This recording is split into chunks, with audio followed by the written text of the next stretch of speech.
नमस्कार दोस्तों, उम्मीद करता हूँ आप सब लोग काफ़ी अच्छे होंगे और आपकी तैयारी भी काफ़ी अच्छी चल रही होगी। आज जो हम पढ़ने जा रहे हैं बिल्कुल बेसिक ईसीजी पढ़ेंगे और हम आपको बिल्कुल ईसीजी का बिल्कुल बेसिक से आपको बिल्कुल प्रो लेवल तक आपको पहुँचाएंगे। ठीक है, तो हम शुरू करते हैं हमारी ईसीजी।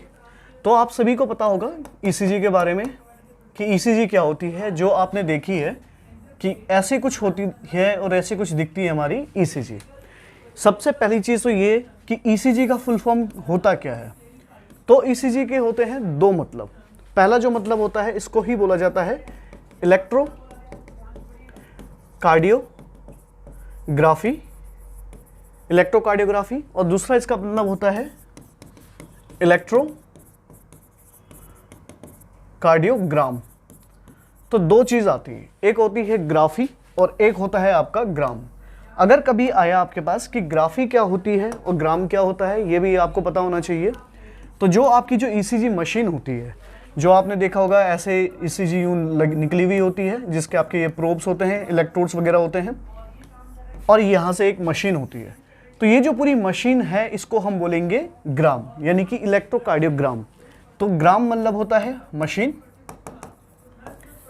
और जो ग्राफी मतलब होता है इसका जो आउटपुट है, ये जो क्या आउटपुट देने वाला है। आपने देखा होगा मॉनिटर में, जो भी आपने ये सब देखा है, चाहे ये मॉनिटर में हो या फिर आपका पेज में हो, तो क्योंकि ये ग्राफिकल रिप्रेजेंटेशन है इसलिए इसको बोलते हैं ग्राफ। तो ये क्या हो गया आपका ग्राफिकल रिप्रेजेंटेशन। तो ये हो गया आपका ग्राफिकल रिप्रेजेंटेशन। नेक्स्ट चीज हम बात करते हैं कि भैया ईसीजी को डेवलप सबसे पहले किसने किया था। ये एक इंपॉर्टेंट चीज है और इंपॉर्टेंट कॉन्सेप्ट है कि फादर ऑफ ईसीजी कौन है। फादर ऑफ ईसीजी ये एक इंपॉर्टेंट चीज है जो आपको पता होना चाहिए। तो एक भाई साहब हुआ करते थे, उनका नाम होता था विलियम एंथ्योवन। तो ये जो भाई साहब हैं विलियम एंथ्योवन, इन्होंने ही हमारा ईसीजी का शुरुआत करी थी। एक्चुअली इन्होंने दिया क्या था, इन्होंने बोला था कि इन्होंने एक ट्रायंगल के बारे में बताया था। ये हमारा प्यारा सा हार्ट है, तो इन्होंने जो 3 प्रोब लगाए थे ऐसे, एक इधर एक इधर एक इधर, तो इसकी वजह से बन रहा है हमारा एक ट्रायंगल बन रहा है, और उस ट्रायंगल को बोला जाता है हमारा कौन सा ट्रायंगल, एथेवेंस ट्रायंगल। और इन्होंने एक लॉ दिया था, एथेवेंस लॉ, इसकी वजह से इनको बोला जाता है father of ECG.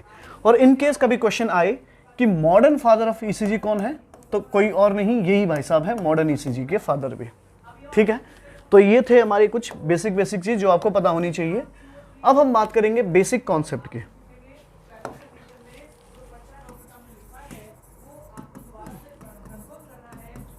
Basic concept about ECG.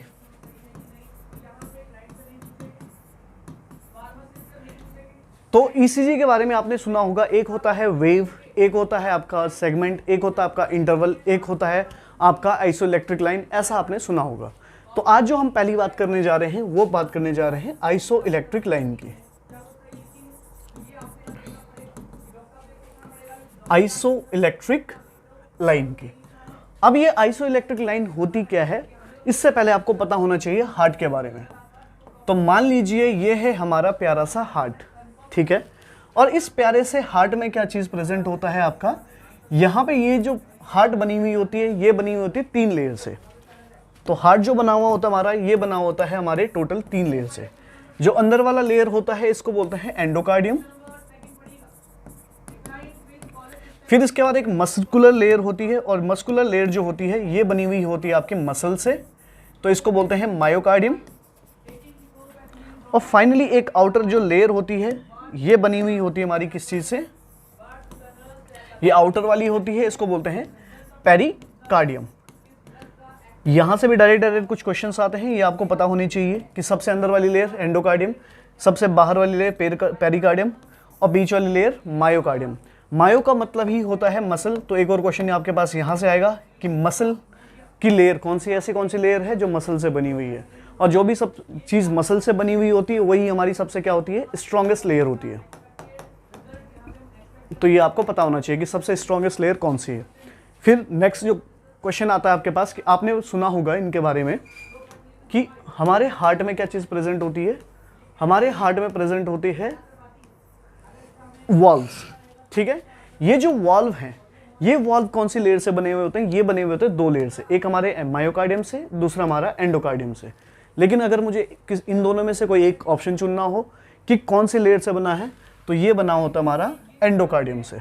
ठीक है, नेक्स्ट क्वेश्चन और नेक्स्ट इंपॉर्टेंट चीज, आपका जो यहाँ पे हार्ट में मसल वाली लेयर में मसल के ही स्पेशलाइज सेल हो जाती है और ये डेवलप कर जाते हैं ऐसा कि आपके नोड बन जाते हैं।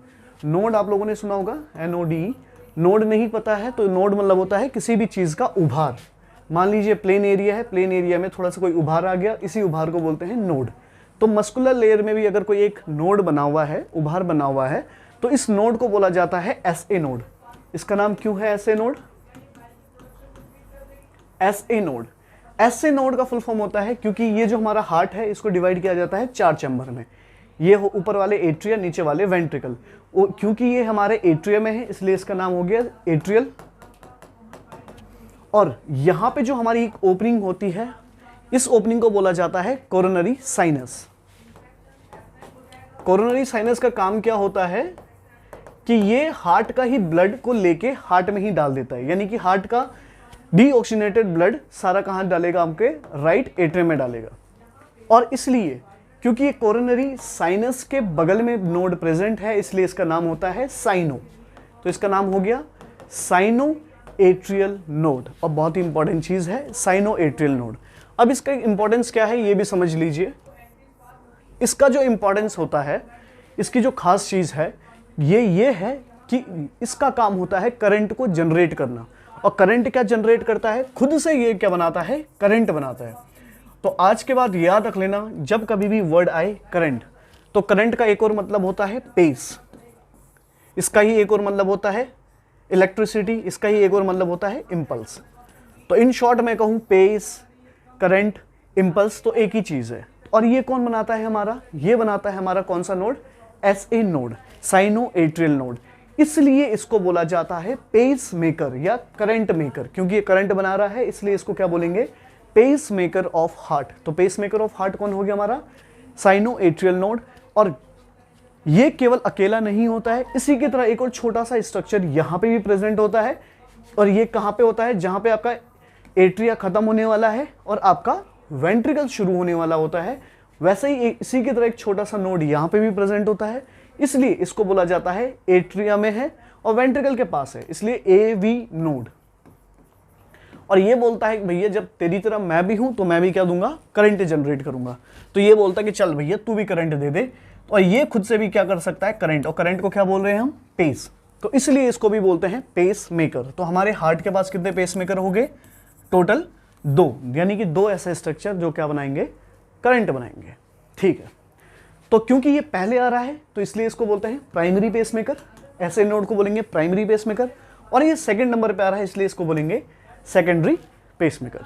तो ये इंपॉर्टेंट चीज है, कुछ बेसिक कॉन्सेप्ट आपको पता होने चाहिए। एक और कॉन्सेप्ट, ये है हमारा प्यारा सा हार्ट। फिर से हार्ट में ऊपर से आता है ब्लड सप्लाई, ये आ गया सुपीरियर वेना कावा से, नीचे से आता है इंफीरियर वेना कावा से, और छोटा सा यहाँ पे आएगा हमारे कहाँ से? कोरोनरी साइनस से।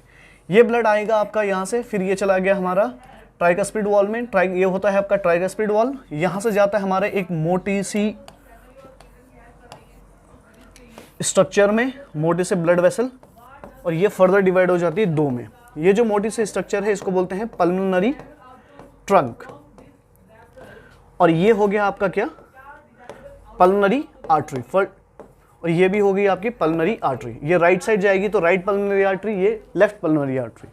फिर ये कहाँ लेके जाती है ब्लड को? ये ब्लड को लेके जाती है आपके लंग्स के पास, और लंग्स से कहाँ आता है ब्लड? फिर वापस किधर आएगा? ये आएगा आपके right atrium, left atrium, left atrium के पास। तो ये सारे के सारे आएंगे लेफ्ट एट्रियम के पास। टोटल कितनी आएंगी? ये टोटल आती हैं 4। तो इनको बोला जाता है पल्मोनरी वेन्स। देखो वेन और आर्टरी में अंतर क्या है? ऐसा ब्लड वेसल जो खून को लेके आए, तो उनको हार्ट पे, जो खून को लेके आए हार्ट पे, उसको बोला जाता है वेन्स। और ऐसा ब्लड वेसल जो खून को लेके जाए उसको बोला जाता है आर्टरी, इसलिए इसका नाम है आर्टरी। ठीक, और इसका नाम है वेन्स। तो ये हो गए पल्मोनरी वेन। और पल्मोनरी वेन टोटल कितनी होती है? 4। अब यहाँ से आया हमारा ब्लड सप्लाई हुआ और ये आ गया किधर को? नीचे की ओर। नीचे की ओर चला गया, फिर यहाँ से ब्लड चला जाएगा हमारे शरीर में, ठीक है। और ये विद द हेल्प ऑफ ओटा, जो ये एओर्टा के हेल्प से कहाँ चला जाएगा हमारे शरीर में, ऊपर बॉडी में और लोअर बॉडी में, ब्रेन में भी जाएगा, सारे हमारे ऑक्सीजन को सप्लाई करेगा, ब्लड को सप्लाई करेगा, ठीक है। अब नेक्स्ट कॉन्सेप्ट, तो 3 चीज़ें हमने पढ़ ली अभी तक। हमने क्या क्या पढ़ा है? पहला कॉन्सेप्ट कि करंट कैसा बन रहा है, ये हो गया हमारा कंडक्शन सिस्टम। दूसरा कॉन्सेप्ट कि हार्ट का ब्लड सप्लाई कैसे आता है, ऊपर बॉडी से आया, ये खून। अब बात कर लेते हैं थोड़ा सा खून की। ब्लड कहाँ से आया? ऊपर से आया, नीचे से बॉडी से आया, इंफीरियर वेना कावा से, सुपीरियर वेना कावा से आया, फिर आया नीचे, फिर हमारे कहाँ चला गया? राइट वेंट्रिकल में। राइट वेंट्रिकल से ब्लड कहाँ गया? पल्मनरी ट्रंक में। पल्मनरी ट्रंक से हमारे पल्मनरी आर्टरी दोनों side, right side and left side. फिर ये हमारे कहाँ गया? लंग्स में। और लंग्स में खून क्या हुआ? छन गया। और खून जैसे छन गया तो ये आ गया हमारे कहाँ? लेफ्ट एट्रियम में। लेफ्ट एट्रियम के बाद खून कहाँ गया? हमारे लेफ्ट वेंट्रिकल में। और लेफ्ट वेंट्रिकल के बाद कहाँ चला गया? हमारे एओर्टा में। एओर्टा से कहाँ गया? हमारे बॉडी में, ठीक है। नेक्स्ट चीज, ये इंपॉर्टेंट कॉन्सेप्ट है ये वाला।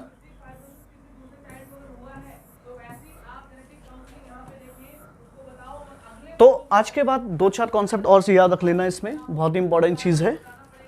अगर जब तक मैं बोलूं हार्ट हमारा रिलैक्स है, हार्ट कुछ काम नहीं कर रहा है, तो हार्ट हमारा क्या होगा? रिलैक्स। आज के बाद कभी ये वर्ड मिले रिलैक्स या रिलैक्सेशन, ऐसा कोई वर्ड मिले आपको, तो समझ जाना कि हमारा हार्ट बेचारा रिलैक्स है। और ऊपर से जो खून आ रहा था, सुपीरियर वेना कावा और इंफीरियर वेना कावा, नीचे से खून आ रहा था, ये उस टाइम पे खून आ रहा होगा। और यही खून कहाँ जा रहा होगा? हमारे वेंट्रिकल्स में। और सेम टू सेम इधर से खून कहाँ से आ रहा होगा? ऊपर से ये आ रहा होगा आपके वेन से, पल्मनरी वेन से। और ये खून कहाँ जा रहा होगा? हमारे वेंट्रिकल में, यहाँ पे स्टोर हो रहा होगा, यहाँ पे ऐसा कुछ स्टोर हो रहा होगा, ठीक है। तो ये अभी सप्लाई हो रही है इस टाइम पे। कब हो रहा है? जब हमारा हार्ट क्या कर रहा है? रिलैक्सेशन वाली स्टेज में। हम रिलैक्सेशन को एक और वर्ड बोलते हैं, तो इसको रटने की जरूरत नहीं है, यहीं से आप क्या याद रखें, रिलैक्सेशन को ही क्या बोला जाता है? रीपोलराइजेशन। रिलैक्सेशन को ही बोला जाता है रीपोलराइजेशन। इसमें भी री आ रहा है, इसमें भी री आ रहा है, इसलिए इसको बोलेंगे रीपोलराइजेशन। और इसी के लिए इसको कई बार बोला जाता है डायस्टोल। तो 3 वर्ड एक जैसे हो गए। मैंने कहा पहला रिलैक्सेशन, दूसरा रिपोलराइजेशन और तीसरा डायस्टोल। तो 3 वर्ड मतलब है कि हमारा हार्ट क्या कर रहा है? रिलैक्स कर रहा है, ठीक। नेक्स्ट चीज, जब हमारा हार्ट कंप्लीट रिलैक्स करता है, कंप्लीट रिलैक्सेशन में, तो उस टाइम पे क्या हो रहा है? खून ऊपर से आता है, यहां बढ़ जाता है, ठीक। और कितना % खून आता है? इतना % खून कि यहां से जो कुछ भी खून है ऊपर से सब कुछ नीचे आ जाता है। लेकिन कम से कम कितना? 80 से 85% खून आ जाता है। 80 to 85% खून का आ गया, नीचे आ गया। अब जब 80 to 85 खून आ गया तो ऊपर बच जाएगा हमारा थोड़ा बहुत खून, यानी कि कितना % बच जाएगा हमारा? 15 से 20% खून बच जाएगा ऊपर। तो ये 15 to 20% जो खून बचा हुआ है ऊपर, अगर ये यहीं का यहीं रह जाएगा तो वहाँ पे क्या बनने लगेगा? जब खून एक ही जगह जमने लगता है तो वहाँ पे क्या बन जाएगा? क्लॉट। और क्लॉट बन जाएगा। तो अब ये क्लॉट ना बने, तो इसलिए हमारे हार्ट को किसको पिचकना पड़ेगा? ऊपर वाले को। और ऊपर वाले का नाम क्या है? एट्रिया, ठीक। तो ऊपर वाला, जब ये हार्ट हमारा क्या हो रहा था पहले? रिलैक्स, तो इसको बोलते हैं कंप्लीट रिलैक्सेशन।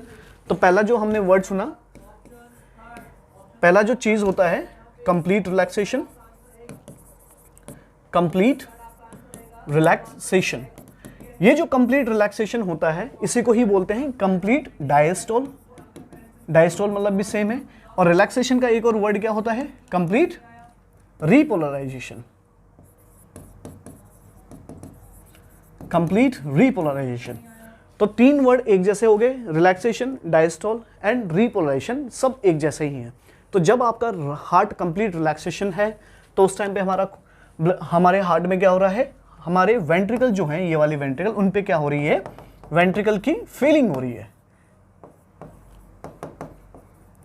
तो जब तक वेंट्रिकल क्या हो रहा है हमारा? भर रहा है उस टाइम पे, ठीक है। अब ये भर गया और कितना % वेंट्रिकल भरा है हमारा? 80 to 85%। थोड़ा बहुत खून कहाँ बच गया? ऊपर। अब ऊपर वाले खून को हमें क्या करना पड़ेगा? नीचे लाना पड़ेगा। और नीचे लाने का तरीका क्या है भैया? ऊपर वाले खून को, तो इस खून को कैसे नीचे लाएंगे आप? तो इस खून को कैसे नीचे लाओगे? इस खून को नीचे लाने का तरीका है कि ऊपर वाले को पिचका दो, सिंपल सी बात है। तो ऊपर वाला पिचकेगा तो खून नीचे आ जाएगा। तो कितना परसेंट खून बचा था ऊपर, 15 से 20%, तो ऊपर वाला पिच का तो नीचे आ गया खून, तो सारा का सारा खून कितना आ गया आपका 100% खून नीचे आ गया। इसी को बोलते हैं कौन पिच का, ऊपर वाले का नाम है एट्रियल। तो एट्रियल क्या हुआ, पिच का। रिलैक्सेशन का अपोजिट वर्ड होता है कॉन्ट्रैक्शन, ठीक है। डायस्टोल का अपोजिट वर्ड होता है सिस्टोल, और रीपोलराइजेशन का अपोजिट वर्ड होता है डीपोलराइजेशन। तो आज के बाद कुछ भी बोले, कॉन्ट्रैक्शन, सिस्टोल या डीपोलराइजेशन, तो एक ही बात है। तो कौन पिच का, हमारा ऊपर वाला हार्ट पिच का। ऊपर वाला हार्ट पिच का तो सारा खून कहाँ आ गया, नीचे की ओर आ गया। और जैसे ही सारा खून अब नीचे आ गया, तो अब ये जो खून बचा हुआ है कहाँ पे, यहाँ पे। तो इस खून को कहाँ भेजना, अब हमें यहाँ से भेजना पड़ेगा लंग्स में, यहाँ से भेजना पड़ेगा बॉडी में। तो इसको भेजने के लिए किसको पिचकना पड़ेगा, हमारे वेंट्रिकल को।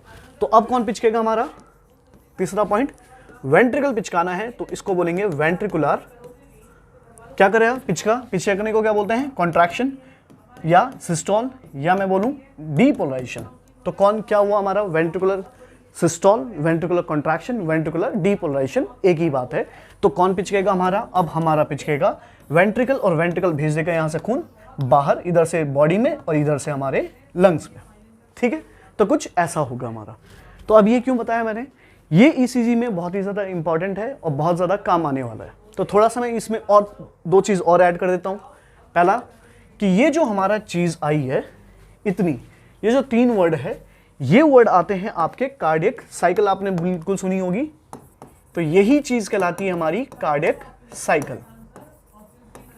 कार्डियक साइकिल क्या होती है कि जो मैंने आपको पूरा प्रोसेस बताया कि ब्लड आया और ब्लड बाहर गया, उसी को बोलते हैं हार्ट की साइकिल, यानी कि कार्डियक साइकिल। तो ये कितने देर तक के लिए हुई, जब तक हमारा हार्ट कंप्लीट रिलैक्सेशन होता है। तो कितने देर के लिए होता है, ये क्वेश्चन पूछ लेता है। तो ये होता है 0.4 सेकंड के लिए, यानी कि 0.4 सेकंड के लिए, ठीक। फिर उसके बाद एट्रियल कॉन्ट्रैक्शन, ये कितनी देर के लिए होता है, तो ये होता है आपका 0.1 सेकंड के लिए। क्यों, क्योंकि भैया यहाँ बस 10% खून बचा है, ज़्यादा थोड़ी है।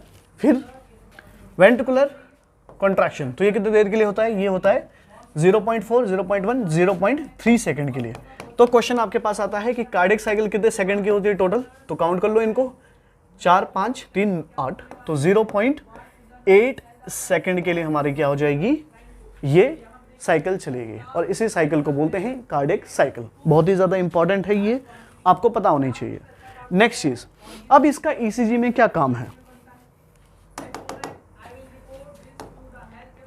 तो इसका जो ईसीजी में क्या काम है, ये बहुत ही ज़्यादा काम आने वाले हैं, जो भी मैंने भी आपको बताया।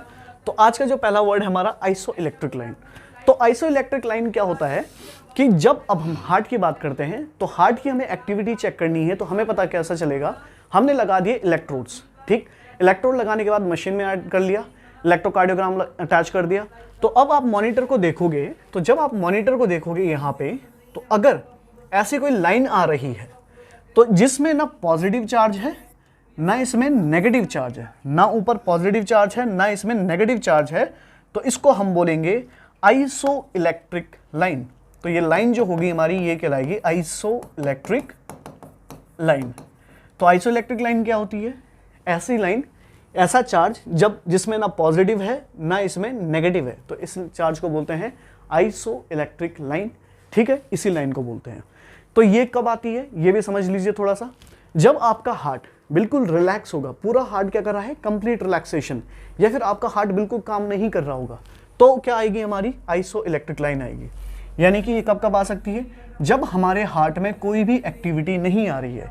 कोई भी एक्टिविटी नहीं आ रही है, तो इसका मतलब ना आपका एसए नोड से करंट आ रहा है, ना आपका एवी नोड से कोई करंट आ रहा है, यानी कि हार्ट में कोई एक्टिविटी नहीं हो रही है। तो इसका मतलब है, तो आपकी ईसीजी में क्या दिखेगा आपको, आइसो इलेक्ट्रिक लाइन। तो ये कब कब दिख सकता है, यहां से 2 क्वेश्चन आएंगे आपके पास। पहला हो सकता है, पहला रीजन क्या होगा, हो सकता है कि आपने जो ईसीजी के इलेक्ट्रोड्स लगाए हैं वो मिसप्लेस हो गए हैं या फिर वो हट चुके हैं। तो अगर आपके क्या हो चुका है, रिमूव्ड हो चुके हैं, रिमूव्ड,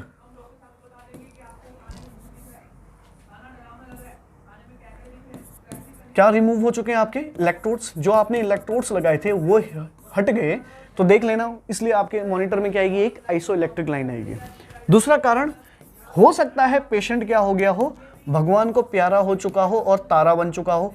तो जब ये प्यारा हो चुका हो, यानी कि पेशेंट की डेथ हो चुकी होगी, तो वहां पे भी क्या आएगा, हमारा आइसोइलेक्ट्रिक लाइन आएगी।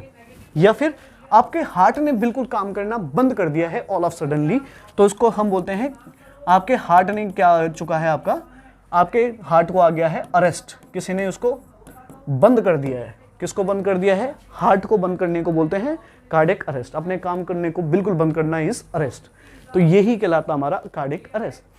तो अगर इन तीनों में से कोई एक चीज हो रही है तो आपको क्या दिखेगी? Isoelectric line. चलिए नेक्स्ट समझते हैं आगे। दूसरा वर्ड होता है आपका वेव। अब ये वेव क्या होता है? तो ये जो हमारी आइसोइलेक्ट्रिक लाइन थी, जिसमें ना पॉजिटिव चार्ज था ना इसमें नेगेटिव चार्ज था, तो इसमें कोई भी डिफ्लेक्शन, चाहे ये ऊपर जाए या नीचे जाए, जैसे आपने देखा है आइसोइलेक्ट्रिक लाइन एक पानी की तरह है कि जब पानी में ना हवा आ रही है ना आपने पत्थर फेंका है तो वो नॉर्मल रहता है, तो उस टाइम पे ये कहलाएगा आइसोइलेक्ट्रिक लाइन। लेकिन जैसे आपने किसी पानी में पत्थर फेंक दिया तो वो क्या होने लगेगा? ऊपर नीचे ऐसा ऐसा होने लगता है। तो ये ऊपर नीचे हो रहा है, इन्हीं को क्या बोलते हैं? वेव। तो इसका मतलब ये हुआ कि वेव क्या होगा कि कोई भी डेविएशन मतलब ऊपर नीचे या कोई भी गड़बड़ी, deviation in isoelectric line, any deviation in isoelectric line is called wave. इसका मतलब हुआ कि ये जो हमारा आइसोइलेक्ट्रिक लाइन थी, जिसमें ना पॉजिटिव चार्ज था ना नेगेटिव चार्ज था, इसमें अगर आपका ये तो वेव ऊपर चले गई, ये तो वेव नीचे चले गई, ये ऊपर या नीचे चले गई, तो इन्हीं को ही हम बोलेंगे वेव। ये जो ऊपर गई इसको बोलेंगे पॉजिटिव वेव, ये जो नीचे गई इसको बोलेंगे नेगेटिव वेव। ऊपर गई पॉजिटिव वेव, नीचे गई नेगेटिव वेव, तो ये कहलाती है हमारी वेव। तो इसका एग्जाम्पल क्या होगा आपका? इसका एग्जाम्पल होगा आपका पी वेव। आप लोगों ने देखा होगा ईसीजी में ये होती है हमारी, तो इसका एग्जाम्पल देखते हैं। ये एक पी वेव, फिर नीचे वाली क्यू वेव। तो पी वेव कैसे होगी? पॉजिटिव। क्यू वेव कैसे होगी? नेगेटिव। ये क्या होगी हमारी? R wave. आर वेव कैसे होगी? पॉजिटिव। ये एस वेव, ये कैसे होगी? नेगेटिव। और यहाँ पे क्या आती है हमारी? T wave. तो टी वेव कैसे होती है हमारी? पॉजिटिव। तो ये हो गया हमारी टी वेव यानी कि पॉजिटिव वेव। तो ये थे हमारे एग्जाम्पल किसके? वेव के। नेक्स्ट हम समझते हैं आगे थर्ड पॉइंट, और वो होता है कॉम्प्लेक्स। वो होता है कॉम्प्लेक्स। ठीक, कॉम्प्लेक्स क्या होता है? कॉम्प्लेक्स मतलब होता है कि positive plus negative wave, positive plus negative wave. Complex किसको बोलते हैं? पॉजिटिव और नेगेटिव वेव जब एक साथ आ जाएं उनको बोलेंगे कॉम्प्लेक्स। एग्जांपल के तौर पे देखिए, जब ये पॉजिटिव है और इसके साथ में नेगेटिव आ गई, यानी कि ये वेव कैसी थी? पहले पॉजिटिव और यहाँ पे क्या आई? नेगेटिव, बिना किसी गैप के। मैंने ऐसा नहीं बनाया, यहाँ पे तो कोई एक गैप आ गया, ये गैप आया, यहाँ पे गैप आ गया, तो गैप नहीं लाना है हमें। क्या करना है? डायरेक्ट एक साथ लाना है। पॉजिटिव आया, फिर इसके साथ क्या आया? नेगेटिव आया। या फिर दूसरी चीज़, नेगेटिव आई और इसी के साथ एक सम से पॉजिटिव आ गई, तो नेगेटिव वेव, और ये कौन सी आ गई? Positive wave. तो अब ये क्या कहलाएंगे आपकी? ये दोनों आपके कहलाएंगे कॉम्प्लेक्स। बहुत इंपॉर्टेंट चीज़ है कॉम्प्लेक्स। ठीक है, तो कॉम्प्लेक्स क्या होता है? जब दो पॉजिटिव या नेगेटिव वेव एक साथ आ जाए उनको बोलेंगे कॉम्प्लेक्स। तो एग्जाम्पल के तौर पे हम देखते हैं। एग्जाम्पल है आपका क्यू आर एस कॉम्प्लेक्स। देखते हैं इसको, क्यू आर एस कॉम्प्लेक्स क्या होता है। तो ये है हमारी पी वेव थी, पी वेव तो अलग से आ गई तो गैप आ गया, फिर Q wave, R wave, S wave और टी वेव। तो ये क्या आया हमारा? ये एक कॉम्प्लेक्स बन गया है, क्योंकि नेगेटिव वेव, पॉजिटिव वेव और फिर से नेगेटिव वेव।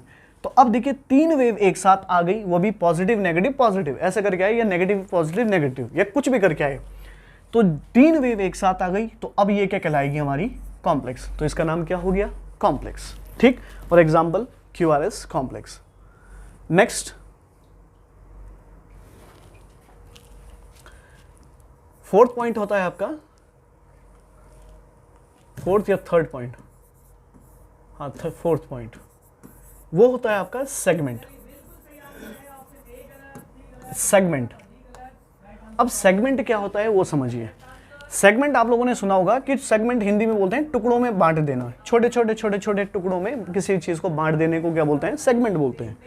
तो अब यहाँ पे ईसीजी में क्या है, आप लोगों ने ये ईसीजी देखी है, ऐसे ऐसे ऐसे ऐसे ऐसे।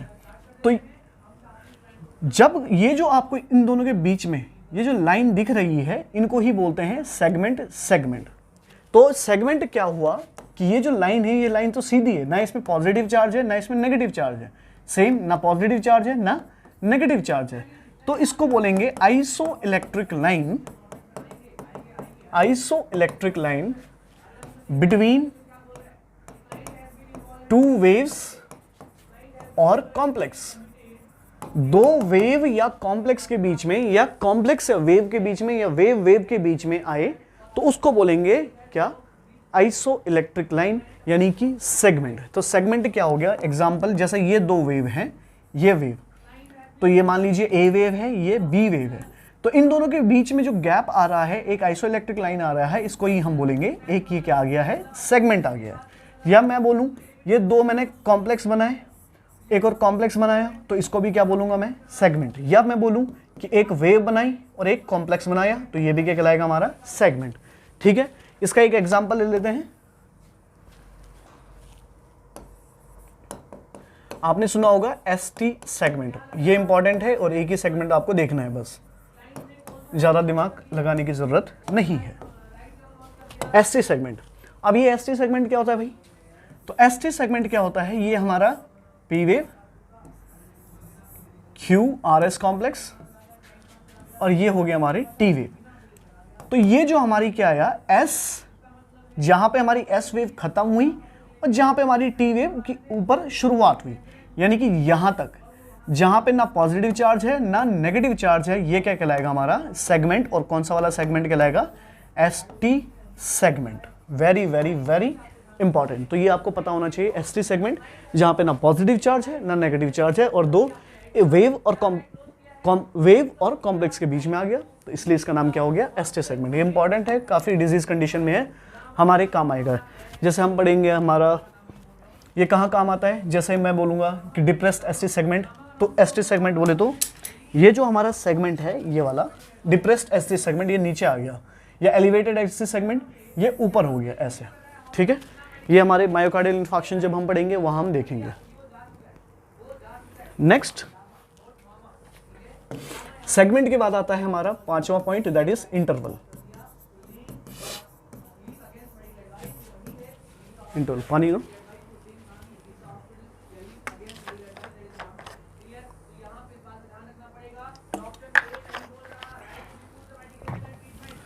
तो देखिए इंटरवल क्या होता है, इंटरवल क्या होता है, किसका वो भी समझ लीजिए, दो चार चीजें और। वेव प्लस सेगमेंट को बोलेंगे इंटरवल, बात ही खत्म। या मैं बोलूं कॉम्प्लेक्स प्लस सेगमेंट को भी बोलेंगे इंटरवल। अब बुक में क्या लिखा है हमें उसे कोई लेन देना नहीं है, हमें बस अपनी चीज़ें याद रखनी है ताकि हम बहुत बड़ी बड़ी डिजीज कंडीशन पढ़े, हम हार्ट ब्लॉक पढ़ सकें, हम आर्टर फिब्रिलेशन, वेंट्रिकुलर टैकीकार्डिया, फिब्रिलेशन, ये सब पढ़ सकें। इसलिए हमें अपना तरीका बनाना पड़ेगा, और जिस तरीके से मैं पढ़ा रहा हूँ उसी तरीके से अगर आप पढ़ोगे तो आपका कार्डियो में ऐसा कोई डिजीज कंडीशन नहीं होगी जो आपको नहीं पता होगी। ठीक है, चलिए इंटरवल की बात करते हैं। तो इंटरवल मतलब होता है वेव प्लस सेगमेंट या कॉम्प्लेक्स प्लस सेगमेंट। इसका मतलब क्या हुआ कि दो वेव हैं और एक वेव है, एक सेगमेंट आ गया। तो मान लीजिए एक वेव ले लिया, एक सेगमेंट ले लिया। वेव क्या है हमारा, कोई भी, ये तो पॉजिटिव या नेगेटिव, और ये क्या आ गया हमारा सेगमेंट, क्या हो गया, iso electric line between two wave या टू कॉम्प्लेक्स। तो इन दोनों को अब मैं क्या बोलूंगा, ये हो गया हमारा इंटरवल। ठीक है, ये मैंने बोल दिया एक कॉम्प्लेक्स ले लिया, एक मैंने वेव भी ले लिया। ठीक है, तो यहां से लेकर यहां तक एक कॉम्प्लेक्स लिया, एक वेव, इसको भी क्या बोल सकता हूं मैं, ये हो जाएगा हमारा क्या चीज, सेगमेंट, सॉरी इंटरवल। और अगर मैं बोलूं लो, इसके साथ मैं कंसिडर करूं इतना, इसको कर लेते हैं थोड़ा अलग। अगर मैं इसको कंसिडर करूं, एग्जाम्पल ही ले लेते हैं डायरेक्टली।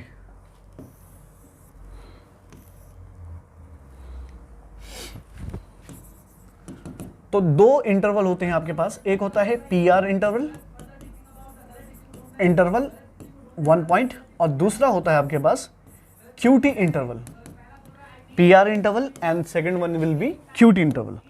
तो जो PR इंटरवल निकाल लेते हैं P wave, QRS complex and T wave. तो पहले हम बात करेंगे QT इंटरवल की। तो Q कहाँ से शुरू हुआ है? Q यहाँ से, और T कहाँ पे खत्म हुआ? यहाँ पे। तो यहाँ से लेकर यहाँ तक इसको कंसिडर किया जाता है QT interval. Very very important, QT interval. अब नेक्स्ट इंटरवल कौन सा लेंगे आप? PR interval. यहाँ से लेकर, क्योंकि यहाँ तक हमने Q ले लिया तो यहीं इसको हम कंसिडर कर लेते हैं R। ठीक है, याद रख लेना, मैं ऑलरेडी बता रहा हूँ, यहाँ तक कंसिडर मत कर लेना R को, क्योंकि होता R यहाँ है, लेकिन हम यहाँ नहीं करेंगे क्योंकि हम इसको ऑलरेडी किस में डाल चुके हैं? QT में डाल चुके हैं। तो इसलिए आपको कंसिडर कहाँ करना पड़ेगा? यहाँ से लेकर यहाँ तक। तो ये क्या आ गया आपका? PR interval. ये कहाँ काम आएगा? ये काम आएगा आपके हार्ट ब्लॉक में। बहुत ही इंपॉर्टेंट है आपके हार्ट ब्लॉक में। सारे जब मैं आपको पढ़ाऊंगा मोरबीज 1, मोरबीज 2, type 1, first degree, second degree, third degree, बहुत ही ईजी है, ये बहुत ईजी है, वो हम समझाएंगे आपको, तो वो आपको काम आने वाला है। वहाँ पे क्या होता है? PR इंटरवल प्रोलॉन्ग हो जाएगा। ठीक है, तो ये हमारा काम होता है ऐसा ECG में। तो अभी तक हमने क्या पढ़ा? एक बार क्विक रिवीजन। हमने पढ़ा है 3 चीज़ें। पहले ही हमने पढ़ी है इसमें आइसोइलेक्ट्रिक लाइन। आइसोइलेक्ट्रिक लाइन क्या है? जब ना कोई पॉजिटिव चार्ज है ना नेगेटिव चार्ज है, इसको बोलते हैं आइसोइलेक्ट्रिक लाइन। इसका मतलब है जब कुछ हट जाएगा। नेक्स्ट दूसरा आता है हमारा कौन सा चीज़? ठीक है, ओके। Isoelectric line. दूसरा हमारा क्या हो गया? वेव क्या होता है? जब इसी आइसोइलेक्ट्रिक लाइन में ये तो ऊपर चले जाए या नीचे चले जाए, इसको बोलते हैं वेव। तीसरा होता है हमारा कॉम्प्लेक्स क्या होता है आपका? जब 2 वेव एक साथ आए, यानी एक पॉजिटिव आ गई एक नेगेटिव आ गई, इनको क्या बोलेंगे? कॉम्प्लेक्स। चौथा हमारा आता है सेगमेंट। तो सेगमेंट क्या होता है? 2 वेव के बीच में, 2 वेव या कॉम्प्लेक्स के बीच में कोई भी आइसोइलेक्ट्रिक लाइन आ जाए, उसको क्या बोलेंगे? सेगमेंट। और पांचवी चीज़ क्या पढ़ी है हमने पढ़ा है इंटरवल। तो इंटरवल क्या होता है? Wave plus segment. तो यहाँ से लो, एक वेव ले लिया, एक सेगमेंट ले लिया, तो इसको क्या बोलेंगे? हम इंटरवल बोलेंगे। और इंटरवल 2 होते हैं, 2, PR interval and QT interval. Very very important. ठीक है, तो आज की कहानी यहीं पे ख़त्म करते हैं। आई होप आपको आगे समझ में आया होगा इतना, और बाकी अगर आपको पढ़ना है तो आप नीचे कमेंट सेक्शन में लिखें कि हमें टॉपिक और पढ़ना है। मैं देखूंगा जिस हिसाब से हमें रिस्पांस मिलेगा। अगर अच्छा रिस्पांस आया तो मैं आगे इस टॉपिक को कंटिन्यू करूँगा, अगर नहीं आया तो हम इसको यहीं पे कोशिश करेंगे कि आगे जब भी मौका मिले तो हम पढ़ाएंगे, पर कोशिश करेंगे पढ़ाएंगे ज़रूर। ठीक है, लेकिन अगर अच्छा रिस्पांस आया तो हम बहुत जल्दी, हो सकता है कल परसों में ही एक दूसरी वीडियो निकाल लें। ठीक है, thank you so much and God bless you all.